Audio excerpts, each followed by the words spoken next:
All right, why don't we get started? We are going through 2 chapters tonight. So,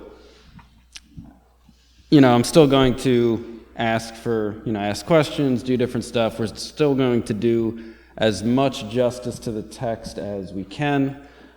But if I don't overly linger, you know what's up. So 2 chapters, they're not terribly complicated, especially because we've been keeping everything very much in context. We're going to be in, lesson 11, so it'll be lessons 11 and 12. You know what, I don't even know if we're actually using the book for lesson 11. We're going to use it, we will a little bit on page 107, but we'll get there eventually. We're going to use it a lot more in lesson 12. Why don't I just open up in prayer and we can jump in.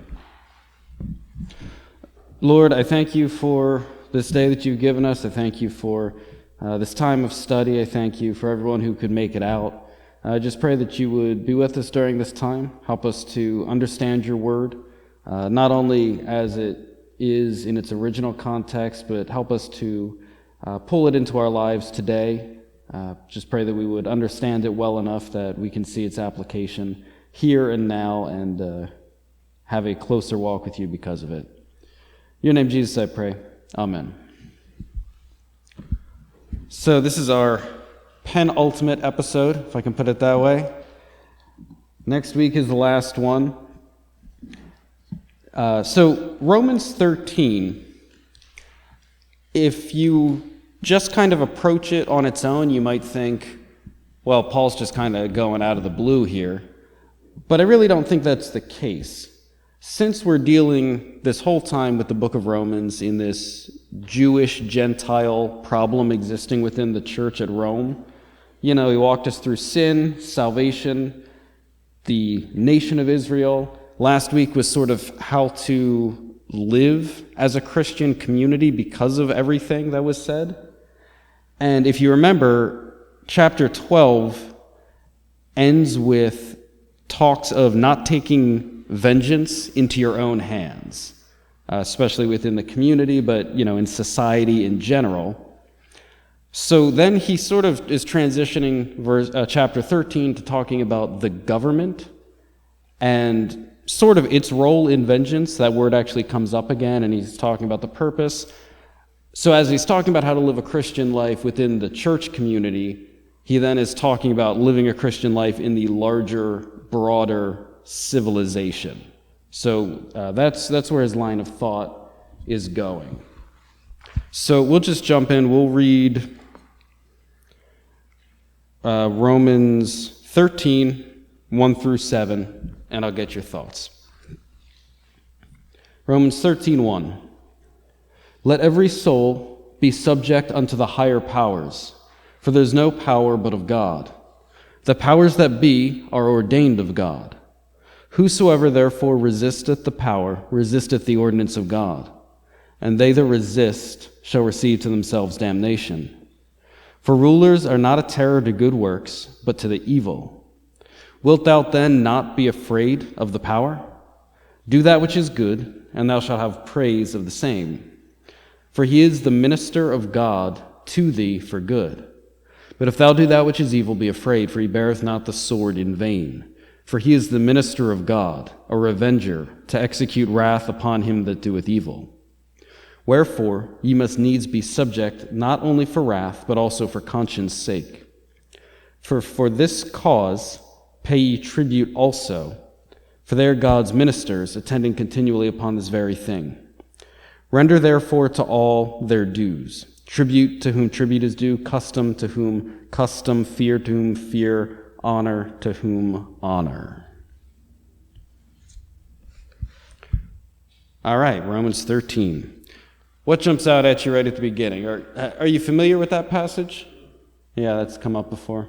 Didn't seem to work out so well for the Christians later when they persecuted them all, because you were to be beholden to the government or you'd be pretty dead. Say that one more time. So you're supposed to give, reverence and honor, and it would be submissive to the powers that be that are ordained to God, but it didn't seem to work out so good when they persecuted years later by the Roman government, for which they're supposed to be submissive to. Yeah. Okay, that's an interesting view. Any other thoughts? What else jumps out at you from that?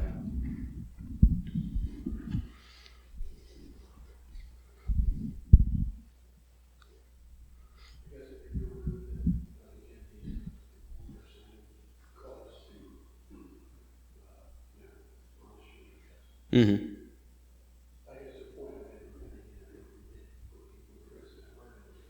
Yeah.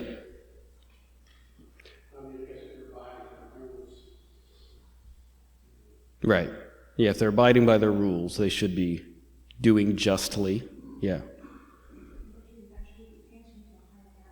Mm. Yeah. Yeah, eventually answering to a higher power. That is very important.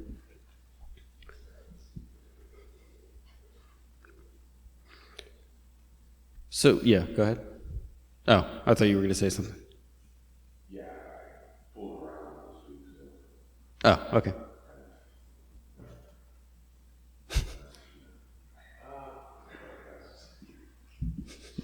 Okay, no problem.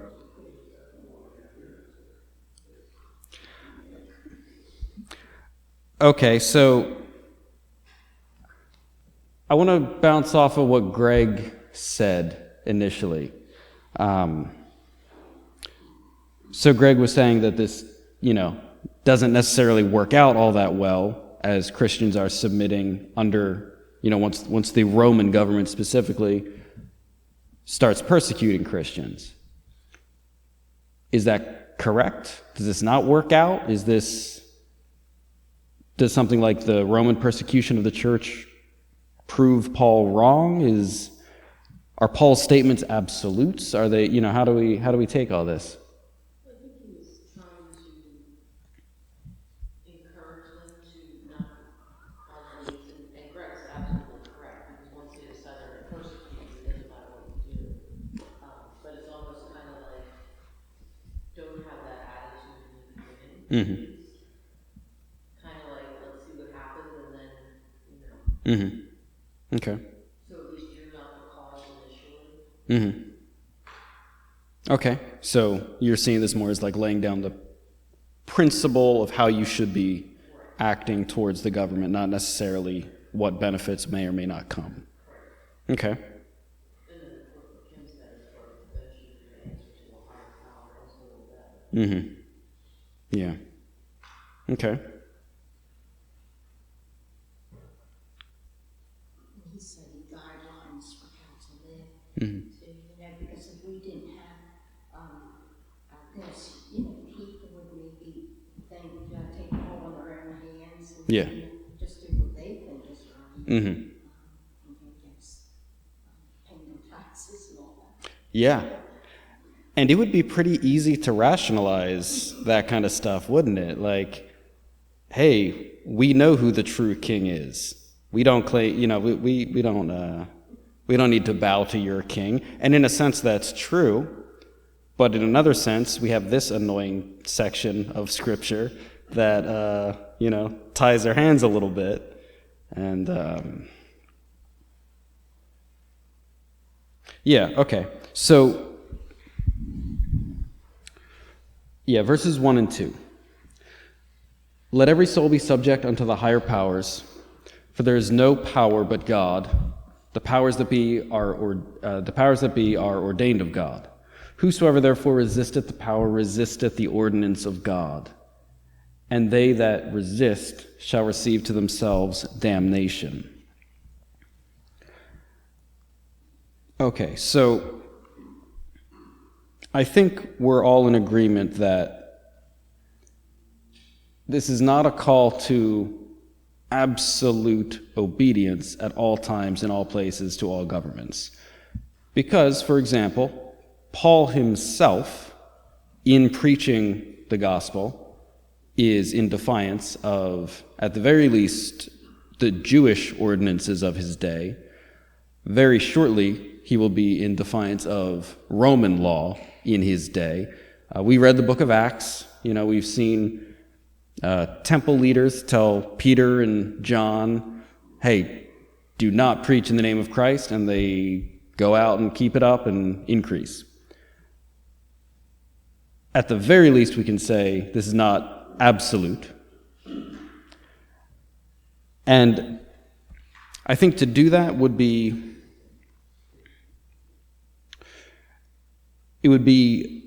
bad teaching. I think it would also go against a lot of what we see in the Old Testament. We're under the New Covenant, but you do see a lot of rebellion in certain situations, often prompted by God, in the Old Testament. And I think, especially with what Paul starts laying out here, the principle that we're running into is sort of what Kim was talking about, is that so we obey the authority because God put them in some sort of authority. So what we're doing is obeying God. So when we obey man, we may do some things for the sake of obeying man that maybe we don't really particularly have some sort of strong conscience about, but you still do it for the sake of it being God's authority. However, I don't want to jump ahead of myself. Also, we don't have enough time to dig into full, I was talking to Pastor about this morning. The text says what it says, and a lot of times I think what we want to do is have a really, really big discussion on, but what about what it doesn't say? When can we, rise up and overthrow a government? Somehow that's the conversation we want to get into instead of taking Paul's more simple principle here. Because, he could easily have just been in a state of I'm going to listen to Nero about anything. Now, at this point in Paul's life, Nero is actually kind of chill. He's all right at the moment. He has some good advisors around him, one of them being the Stoic philosopher Seneca, who will eventually be forced to commit suicide because Nero goes insane. But, happens to the best of us. But at this point, Nero is sort of okay in his ruling, and very quickly he's not going to be. Now, I don't know.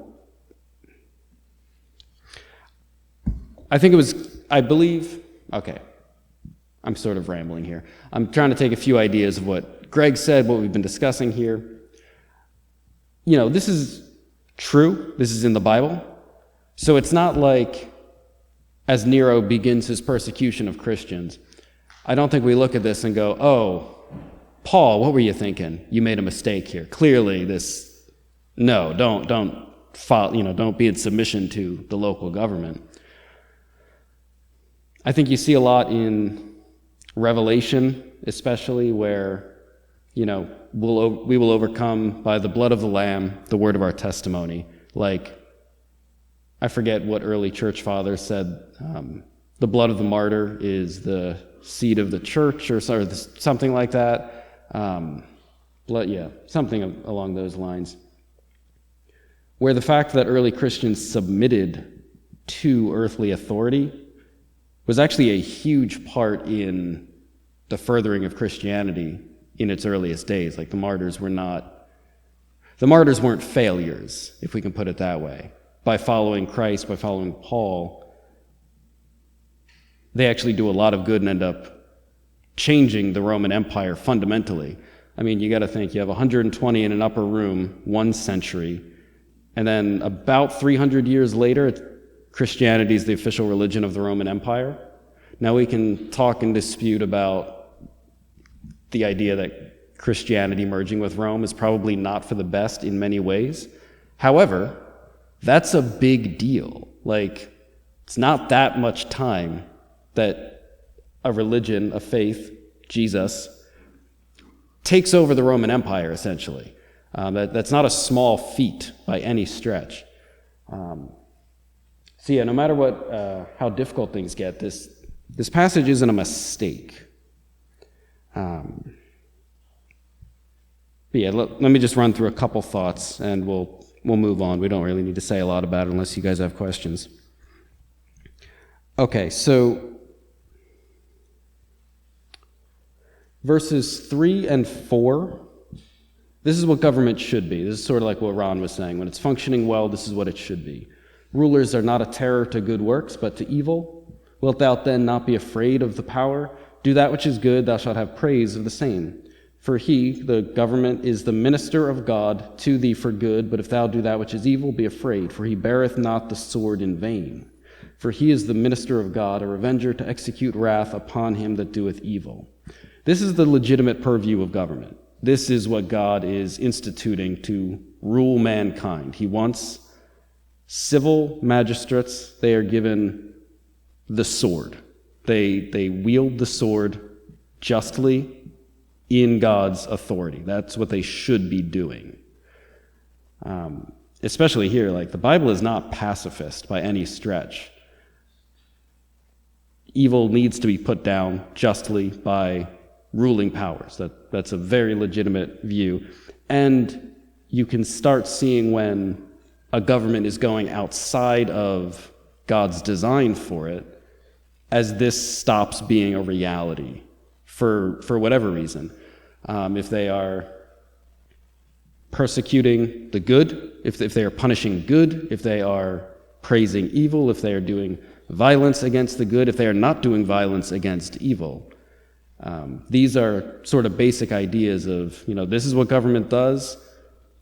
Watch out when it starts stepping out of line. Do you have something to say? Does it have anything to do with a verse that perhaps talks about capital punishment? Probably. What are you thinking? Oh, so Whether it's, shooting by the government, either anyway. yeah. When he talks about,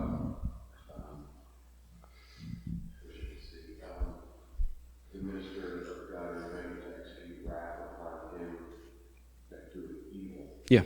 So, capital punishment is what we feel politically, at least in this country, for a long time. Yeah. I'm sure other countries too, but I don't just see it's possible that could be an example of biblical capital punishment. Oh, I think that's a great example of the legal purview of government. And it's not only like government can do that, government is supposed to do that, I do think that is, I don't know how much I want to get into my I don't know how much I want to get into my personal thoughts on capital punishment. I'm very pro capital punishment. Just throwing it out there, like you said, the verse on that is that, a man is made in God's image. If any man sheds blood, his blood shall be shed.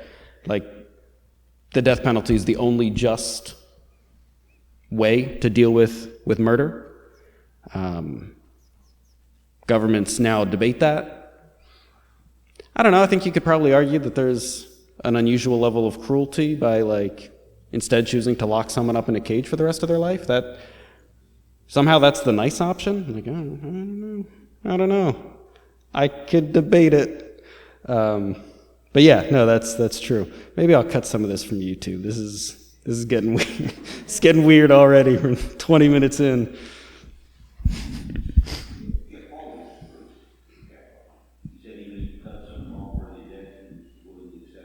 Yeah. Mm-hmm. Yeah. Yep. Yeah. No, and these things also don't speak to again, how much do I want to dig into what the text isn't talking about? Obviously, Paul and the other apostles always follow God before they follow man. Peter even says almost exactly that in the book of Acts. Is it better to obey God or man? You think Christianity's strength is because it wasn't always out there protesting and rioting, they just kept moving forward, they peaceful way. Some governments didn't like what was going on. Mm-hmm. I'm sure there's some, but I don't think that's a whole always Oh, sure. Yeah. The government's more than willing to knock people up if they could. Yeah. Yeah, I mean, I think they caused that further because they weren't rabbis, Mm-hmm. trying to push the point across. Mm-hmm. I'm asking you, Oh, yeah, no. I was just... the reason why it spread so fast? I don't know if that was the reason it spread so fast. I mean, the Holy Spirit clearly had massive plans for the early church. But no, they obviously didn't do well. I don't know how much protesting in general went on in the ancient world. They didn't... No. Yeah. Right. I mean, especially the way Christianity begins, the way the Messiah claims his throne is sort of against the idea of, hey, we're just going to topple things.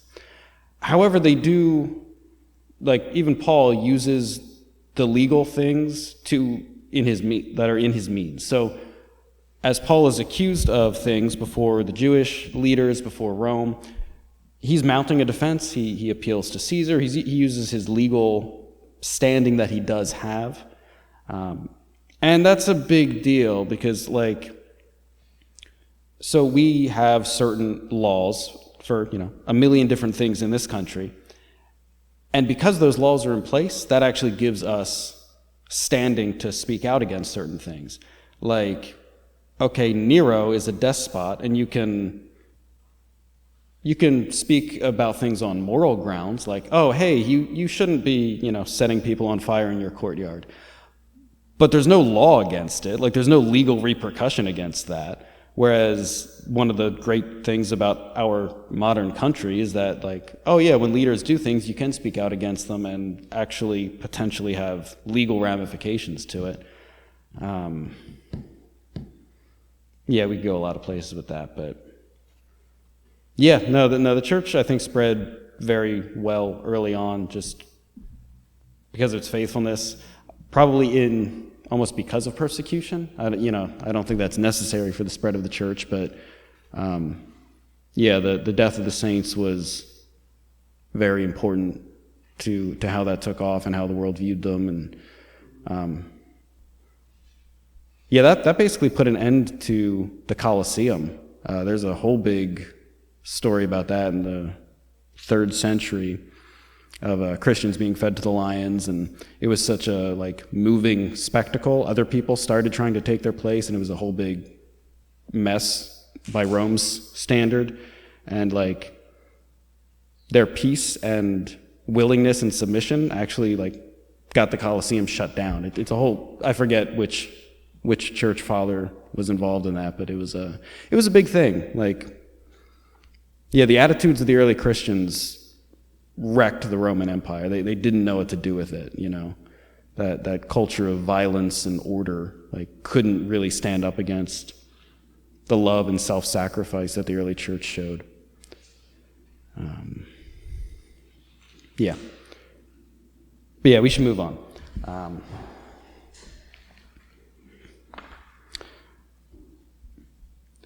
Also, verse 5, there's something there about conscience sake. We have the idea that we don't just submit to man so we don't get in trouble. We do it because we are told to, and so that we have a good conscience before God. And then verses 6 through 7, I think you basically get Jesus' concept of render unto Caesar that which is Caesar's. Of course, the other side is render to God that which is God's, which is something to meditate on. All right, let's pick up in verse 8 and just finish out this chapter. Owe no man anything but to love one another, for he that loveth another has fulfilled the law. For this, thou shalt not commit adultery, thou shalt not kill, thou shalt not steal, thou shalt not bear false witness, thou shalt not covet.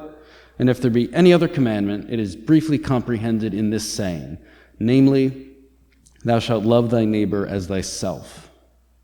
Love worketh no ills to his neighbor, therefore love is the fulfilling of the law. and that knowing the time, that now is high time to awake out of sleep. For now is our salvation nearer than when we believed. The night is far spent, the day is at hand. Let us therefore cast off the works of darkness, and let us put on the armor of light. Let us walk honestly as in the day, not in rioting and drunkenness, not in chambering and wantonness, not in strife and envying, but put ye on the Lord Jesus Christ, and make not provision for the flesh to fulfill the lusts thereof. All right, any thoughts on that? Won't spend a ton of time here.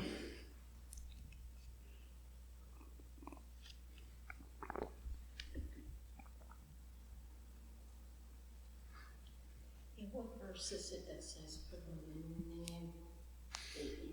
There is a verse somewhere. Yeah. And that's what this Yeah. implies. Yeah, I forget where that verse is, but yeah, that's the same idea. Yeah, the new man put on Jesus Christ. Yeah. Yeah.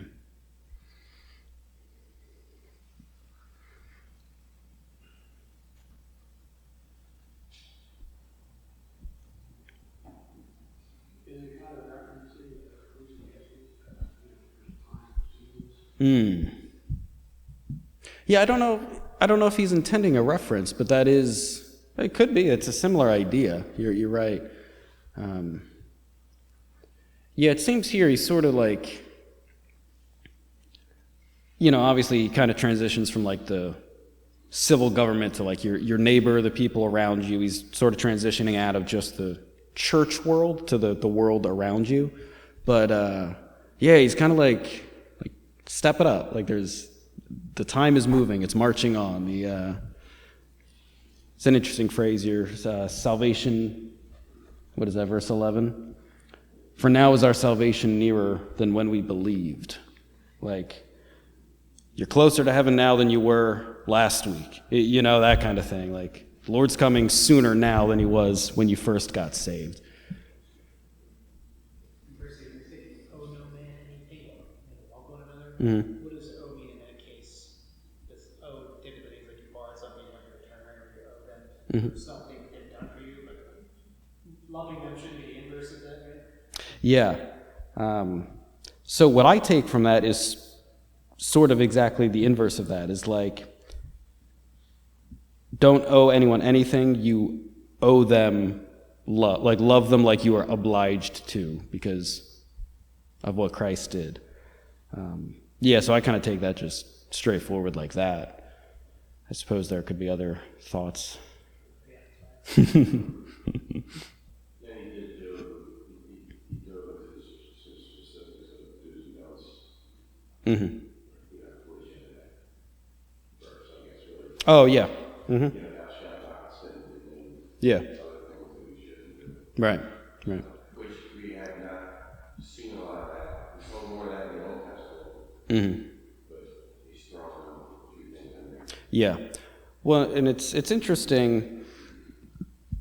I guess, yeah, verse 9, whole long thing where you're seeing the teachings of Jesus and the law mixed together. I mean, let's see. Where is that? Yeah, so like, okay, love your neighbor as yourself. You typically think of that as a very, like if you're thinking of hippie Jesus, like this really odd, like, this just very nice, kind Jesus of especially like contemporary worship type stuff, just a really nice Jesus. That's what you think of. Oh, just love each other, man. Just, that's all this is about. Stop being so judgmental. But he links it directly to like half of the 10 Commandments in verse 9. Like, the way I love my neighbor is by thou shalt not, thou shalt not, thou shalt not, I think that's interesting. So it's kind of like, oh yeah, love fulfills the law. How do we know how to love our neighbor? You might want to take a pretty good look at the law sometime. There's a lot in there that would actually go a long way to showing us how we are supposed to go about loving our neighbor. Because then we also just can easily start defining it by, do what's right in our own eyes. And we did a study on that somewhere, and that was a disaster.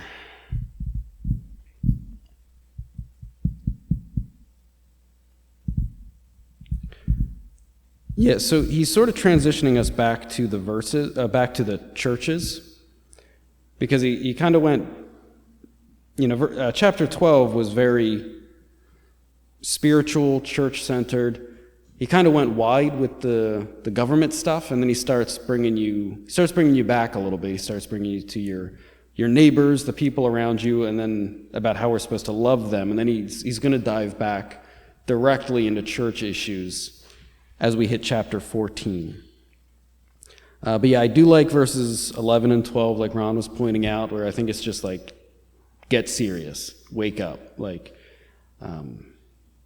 Again, even when we think about oh yeah, just love your neighbor, this nice it's a nice idea. And he's like, no, this is serious business.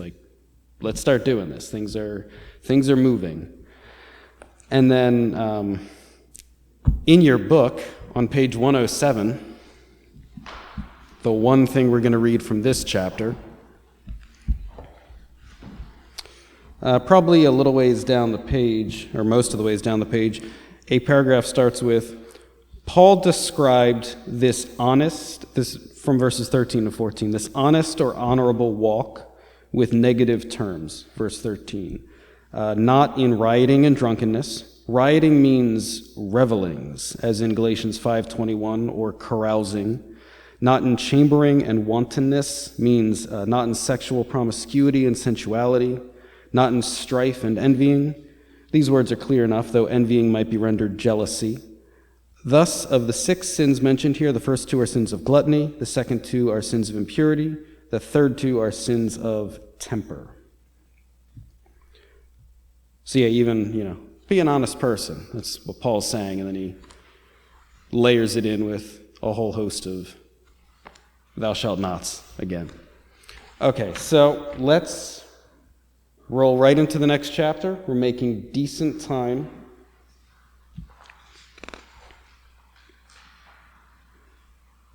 Okay. Actually, let's read something from your book first, because this will be good to keep in mind as we read. So on page 110,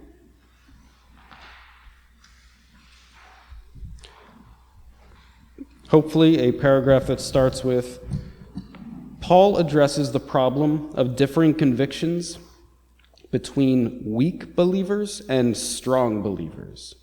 His concern was not with the issues, personal convictions regarding diet and the observance of special days, but with the manner in which they were handled. The different convictions likely originated from varied cultural backgrounds of the people.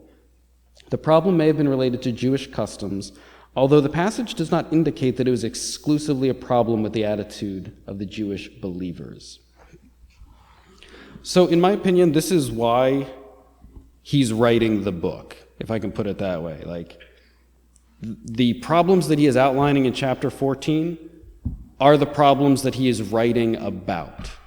I think I said this from week 1. There are some issues in the church. It's mostly a good church, but there are some issues, and he's giving us giving us and them the entire gospel message, and showing okay, here's the very logical reason.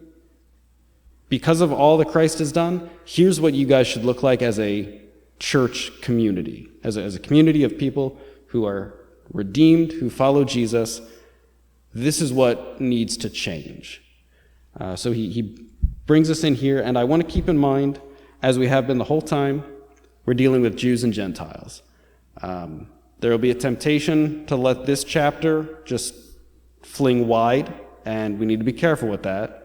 So let's just keep it in mind and read verses 1 through 5. All right. Romans 14:1. Him that is weak in the faith, receive ye, but not to doubtful disputations. For one believeth that he may eat all things, another who is weak eateth herbs. Let not him that eateth despise him that eateth not, And let not him which eateth not judge him that eateth, for God has received him. Who art thou that judgest another man's servant? To his own master he standeth or falleth. Yea, he shall be holden up, for God is able to make him stand. One man esteemeth one day above another, another esteemeth every day alike.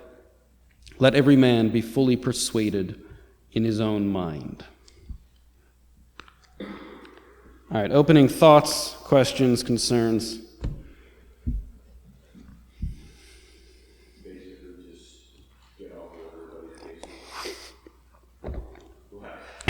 Yes, get off of everyone's case. Yeah, that's a decent way to put it.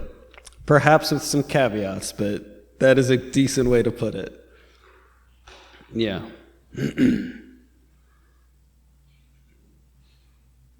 Yeah.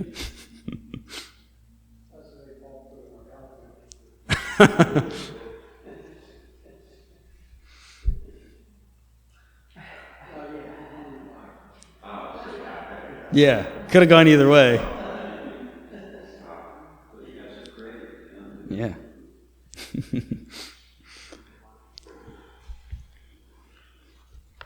Yeah, so this sort of lays out the problem, the main problem that Paul is introducing with the church here.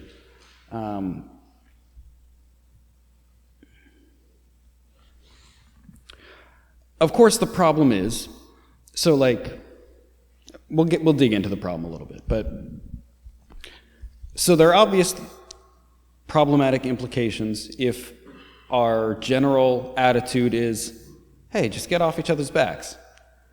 Because, well, I appreciate that, and I think that is like a decent little recap of those 5 verses. This can't become spiritual anarchy. You know, it can't just be anything goes. And of course, that's not even remotely what Paul has taught throughout the letter. He's been vehement that, hey, we don't just preach, you can do whatever you want, you can sin however you want. Should we continue in sin that grace can abound? No, absolutely not. Like, these kind of things are not in Paul's purview.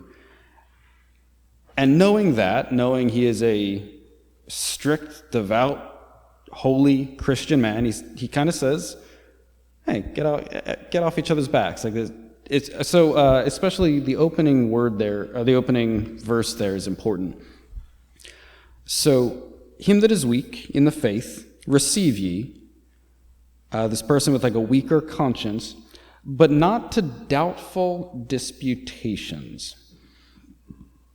Now that is a baffling little phrase there, but looking it up, you could sort of understand that as like, okay, so receive someone, like welcome them into the church with the weaker faith, and we'll dig into what that looks like. And we sort of did a little bit. But not for the sake of debating debatable things, okay? Or things that are just not as important as many of the other issues.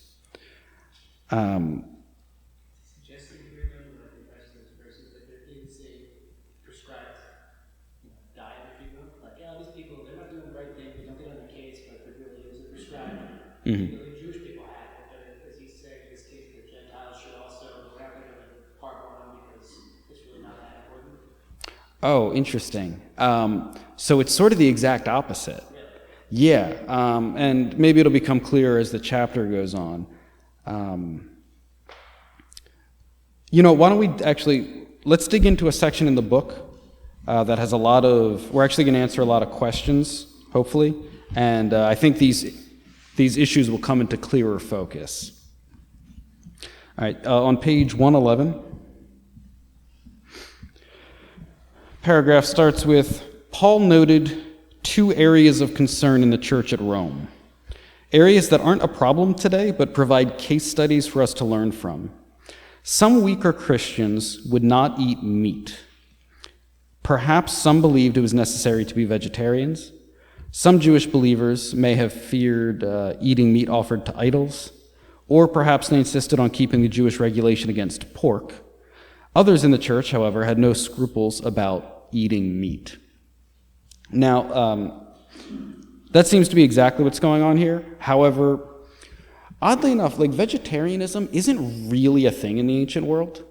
There are certain groups that do, mostly in India, but beyond that, it's not a common thing. Like, they lived in death back then. Like, killing a sheep, no one was like crying about that. They weren't like, oh, your leather jacket. Oh no, it's like, yeah, it's okay. It's the 1st century AD. Like,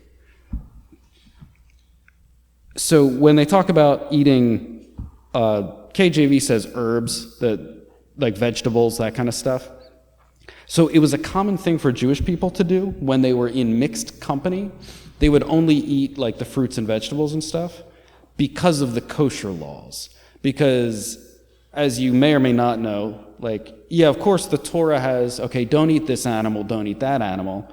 But especially the way the rabbinic teaching started taking and like overproducing all the laws. If you know anything about kosher laws today, it's not just, oh, we can't have pork. It's, oh, this needs to be prepared in this way separately. It needs to be killed in this way, not in that way. You need to make sure they use different implements for this and that. And it can't be, so like they were sort of getting into that by this time. So it was safer for a lot of people in the Jewish community to just, I'll just have the carrot sticks, like I'm not going to worry about exactly how this steak was prepared. We're not going to accidentally break God's law, just sticking with the vegetables. So that's likely what's happening here. So you have people who Paul is calling Christians with a weaker conscience, a more sensitive conscience, and they still are following some of the old dietary restrictions and some of the holy day restrictions. So, okay, after what we read, so still in the book, we're just going to answer a handful of these questions. Question 5. Romans 14:3. What response was the strong believer not to have? These can be simple. Judging the weaker. So that he's not supposed to be judging the weaker Christian. What response was the weak believer not to have?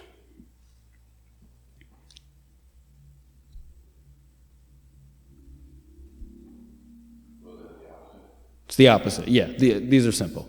He was not supposed to judge the strong believer. So the person still, whose conscience still weighs on him, like Peter. Peter, arise, kill, and eat from Acts. He goes, no, Lord, I haven't eaten anything unclean since, the whole time. I imagine, even though he knows he's allowed, you think Peter had some weird stuff about bacon for a while? You think he was having, we know he had some confusion with the Jewish believers. Go ahead.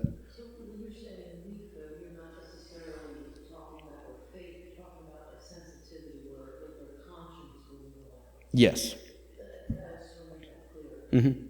I don't want it to seem like that they're weak in their faith. Mm-hmm. A sensitivity in a sense. Yeah. Yeah, that's fair. Yep. Yeah, not weak in faith. Yeah. So interesting, because, he's basically saying they just passed off all the Jewish holidays because a lot of them had very strict, dietary restrictions. The Jewish Passover, for example. Right. They don't bother celebrating that anymore because it has these restrictions. Or get rid of that and just, keep the Passover, but just ignore everything about that sort of dietary restrictions. Well, see, and that's where it's interesting, because he's not. So he considers the person who feels conscience bound to keep these things to have the weaker conscience. So it's a sensitive conscience towards these things. So he's perfectly allowing for them to keep doing what they're doing. And he's perfectly allowing for the Gentiles to not bother with that. And by the questions we just answered, he's saying, okay, if you're that, believing Jewish person, you can't judge the Gentile for not following the restrictions that you are. And if you're the Gentile, you need to not be looking down on the person who is.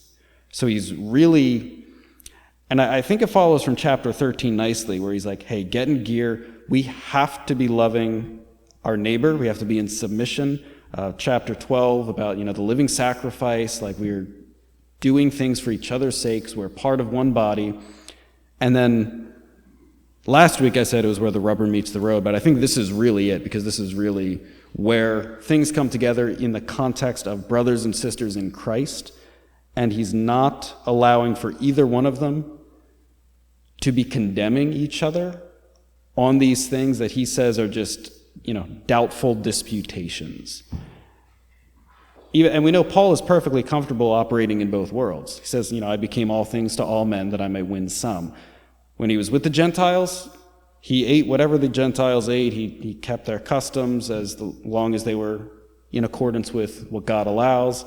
And when he was with the Jews, he did Jewish things to not offend them. And we'll probably end up looking at that if we have time.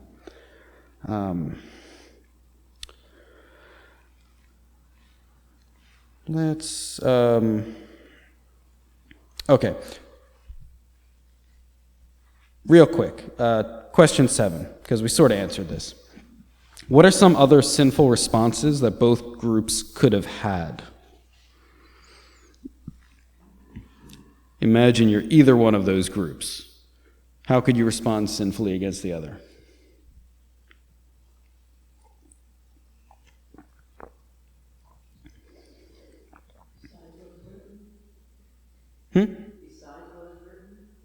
Yeah. Okay. Mm-hmm. Yeah. Okay. Yeah. Yeah, you can question. Which side do you see doing that? Mm-hmm.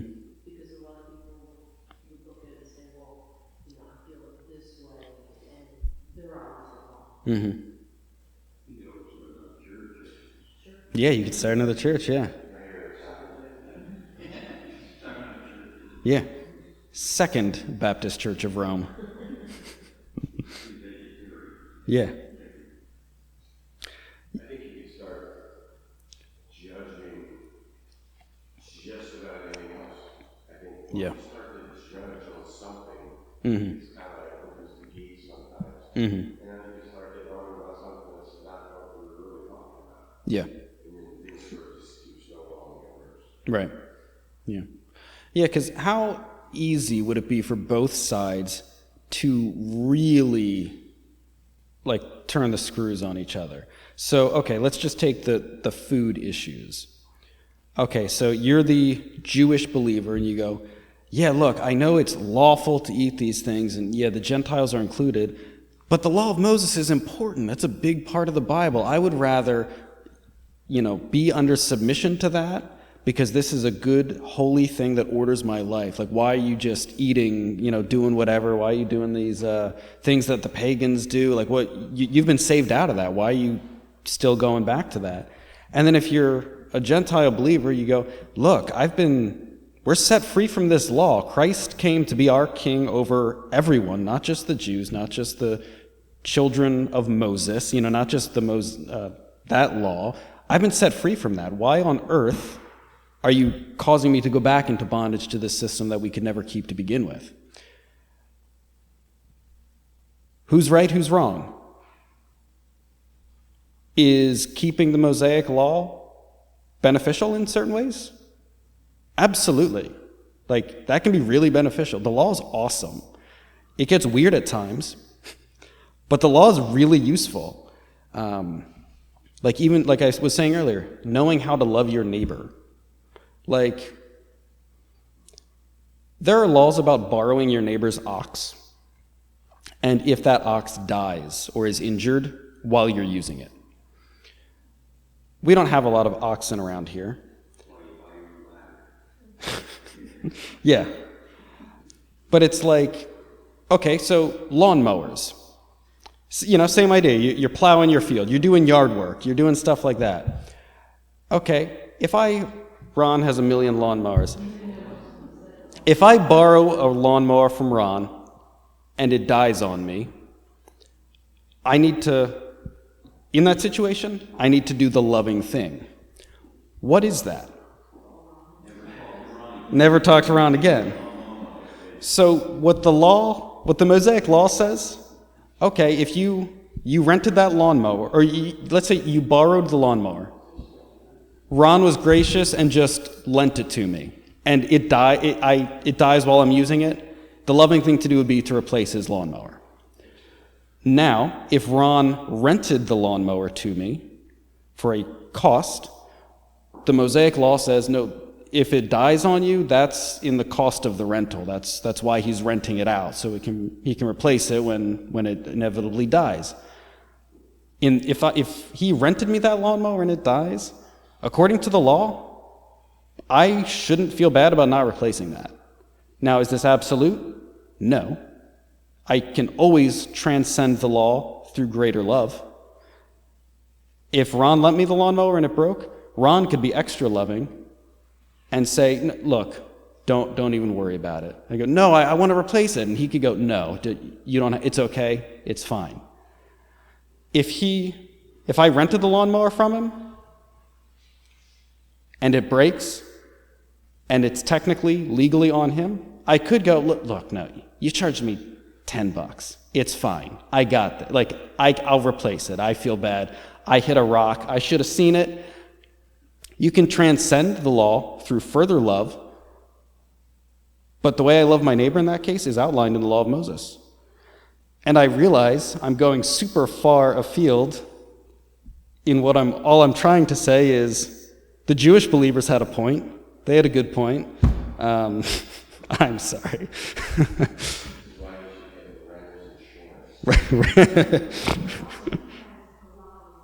Yeah. Yeah. Right. Yep.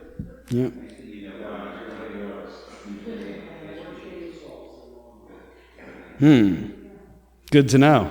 I'll keep it in mind. Yeah. But like this kind of stuff can get tricky. Lawnmowers aside, okay, so he's dealing with especially dietary and holy day laws. Dietary stuff. If you want a long-winded argument about this kind of stuff, 1 Corinthians 8 through 10. That's when he's talking about meat sacrificed to idols, and if we can or cannot eat this. And what's fascinating about you have to read it at a clip. You have to read 8 through 10, because Paul takes and defends both positions. Here's why it's no problem to eat meat sacrificed to idols. And then the next chapter is, here's why you should not eat meat sacrificed to idols. And then he basically ends with, you gotta love each other. You gotta be gracious. You gotta be charitable here. However, something like meat sacrificed to idols, to the Jewish believers, that is abomination. To the Gentile believers, that is nothing. They're idols. I know they have no power here. This is just a cut of meat to me. Who's right? Well, depends on which chapter of 1 Corinthians you're reading. And if you read his conclusion, you go, wow, that's a hard topic, and still I'm called to be charitable. That's difficult. That might mean, and again, we got to resist the urge of spiritual anarchy, but that might mean that something that just downright looks like sin to me, I could be wrong about, and that terrifies me.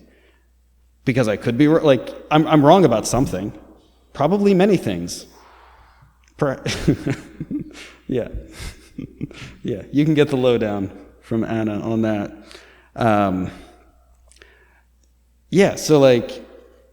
Again, it can't be a free-for-all, but these are hard topics that the Apostle Paul says, hey, we have to be generous here. We have to be loving here. We have to be kind here. Our witness will depend on it. This time frame is getting away from me again. Let's read through to the end of the chapter. I will make very little comments. I only have 2 points of note on it, so I'll let you guys just kind of finish it out, and I'll say what I need to. All right, verse 6. 14, verse 6. He that regardeth the day, like the holy day, regardeth it unto the Lord. He that regardeth not the day, to the Lord he does not regard it. He that eateth, eateth to the Lord, for he giveth God thanks. And he that eateth not, to the Lord he eateth not, and giveth God thanks. For none of us liveth to himself, and no man dieth to himself.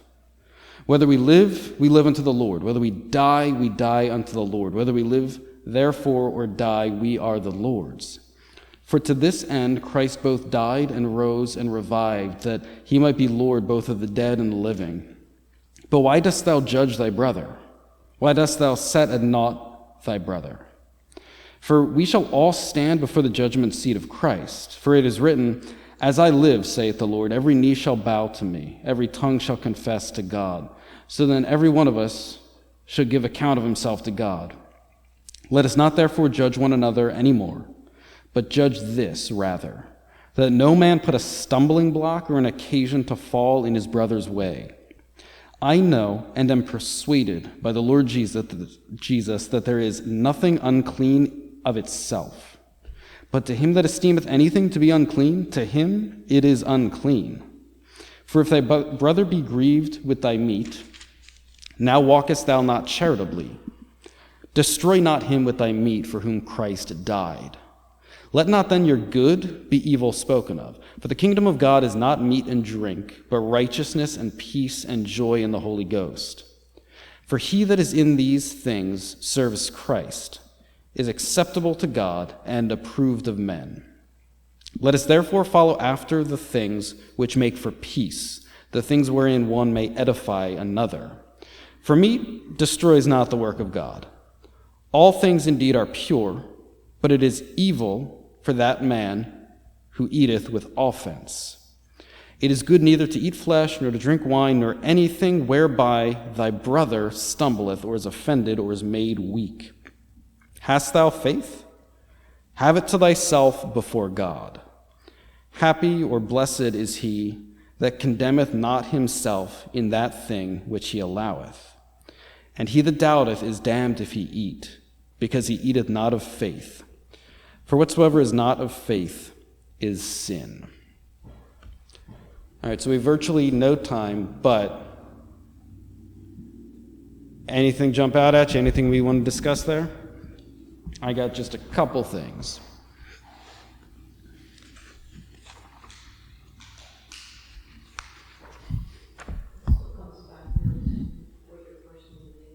Mm-hmm. You can have two different point of views and both be correct. Mm-hmm. Yeah, that's a scary thought, right? You can have. I'm not picking on you, but I wouldn't use correct for these kind of things. I would use legit. They're legitimate things. Mm. Because a lot of times when I think I'm correct, because I'm always thinking about what's right, what's wrong. You know what I mean? What's sin, what's not sin. But I'm not picking on this. He's picking on you. Yeah, the one verse, verse 7, nobody lives to himself. Yes. And that's the issue. Yep. And we just can't act like, we're totally autonomous and do whatever we feel like and act like everybody should bow down to our opinions of things that aren't explicitly sin. God says this is not a group of, God does approve of. Yeah. Can we break it down to today's terminology? Sure. Agree to disagree? Sometimes that is the case. I mean, like, And yeah, if you do it in all honesty, see, you say, okay, because of what was already laid out in chapter 12, offer yourself as a living sacrifice. Be not conformed to this world. Be transformed by the renewing of your mind. I think that chapter is also like, basically be amicable toward each other, prefer one another over yourself. So this actual like concept of humility before the people that you minister with and to, that who are your brothers and sisters in Christ. So interestingly enough, the way that verse 7 No, verse 6. Like when, no one lives to himself, no one dies to himself. Verse 6, he's sort of telling you to give people the benefit of the doubt if they're sincere. Like, that man who won't eat any meat at your gathering, he's doing that because he's trying to be faithful to the Lord.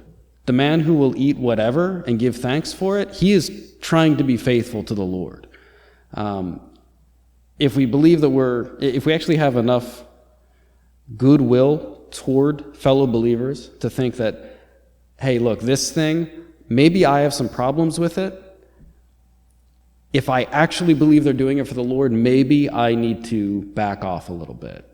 Maybe I can have an opinion on it. Maybe I can still think it's sin, depending on what it is.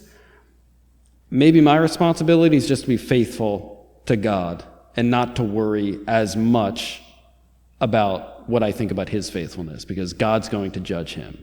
He's going to stand before God. Maybe the thing I need to be concerned about is not putting stumbling blocks of my own in front of my brothers and sisters in Christ.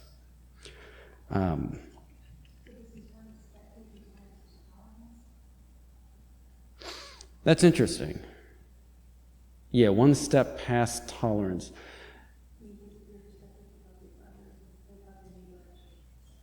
Yeah.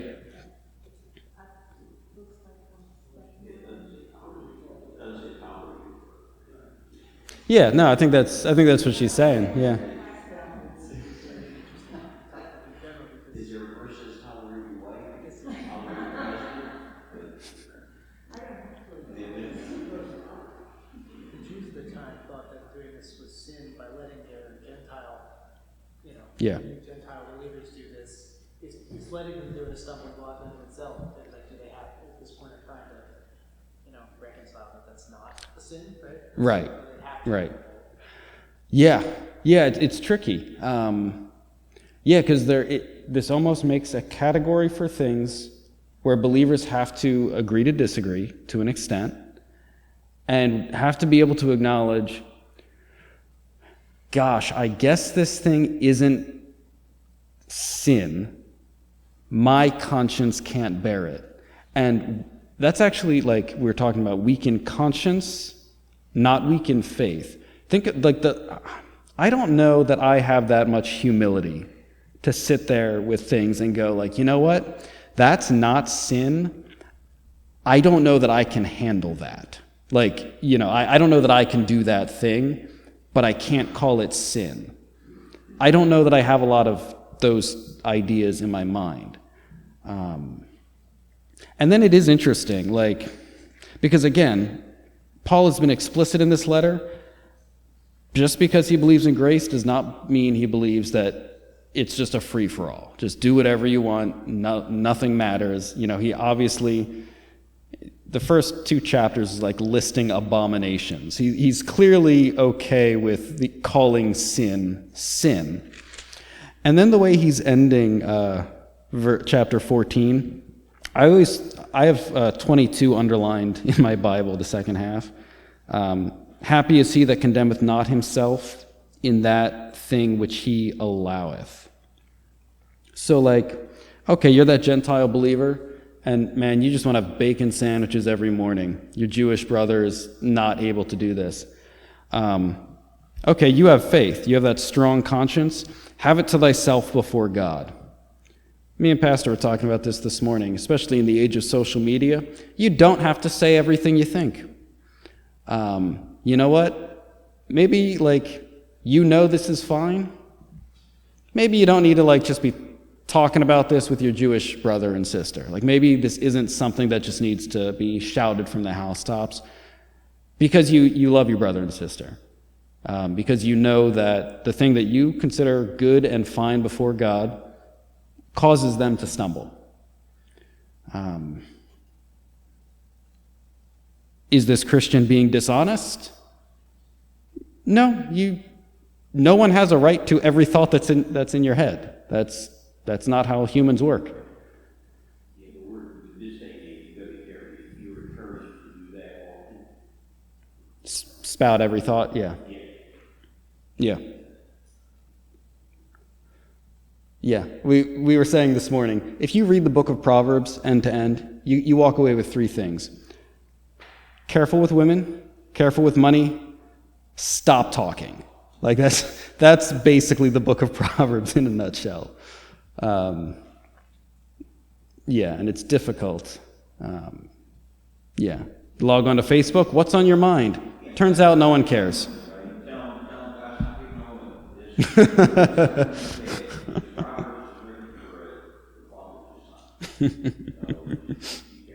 Yeah. Oh, he's very complimentary towards good women. Yeah.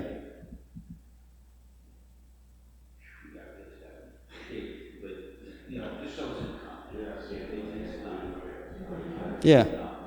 A good woman, her price is far above rubies. That is Proverbs. Yeah. Yeah. Okay, so, yeah, honestly, we easily could have spent an hour on chapter 14. There is much to discuss there that maybe we shouldn't have spent an hour on chapter 14 because I probably couldn't have given you many concrete answers because you'd be like, hey, but what about this thing that seems sinful to this group and not sinful to that group? And I'd have to be like, well,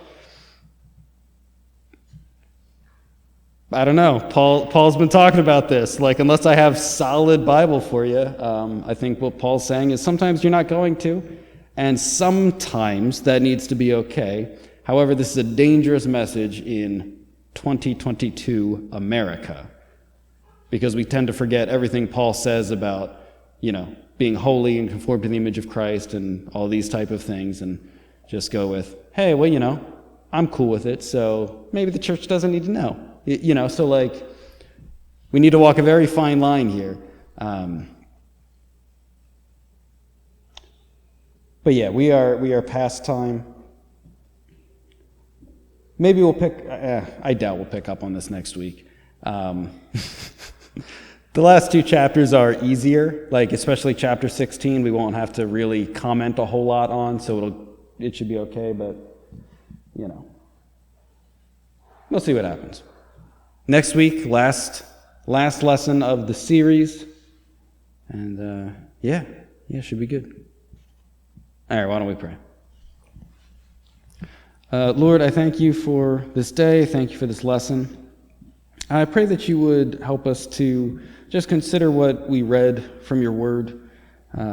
Help us consider, the nature and role of government, the good that you designed it to be, that it's ordained by you for specific purposes, that we would submit to it like we submit to you. And also just how we treat each other, especially within the context of church. Help us to actually, want each other's good, to want each other to progress in holiness and sanctification, and maybe kind of check our own spirits on whether or not we're just being judgmental or things that come down to our culture, our particular likings on things, and things that may not actually have all that much biblical ground, or things that are debatable. Please help us to use your Spirit to walk in ways that are in accordance with the conscience that you've given us, that is in love and harmony with each other, and at the same time avoiding eschewing evil as you have commanded in your word as well. So I pray you would help us to meditate and think and pray on these difficult topics, that we would be just loving and kind, especially within the context of the church. So thank you for this lesson. Thank you for your word. Pray you'd be with us. In your name, Jesus, I pray. Amen.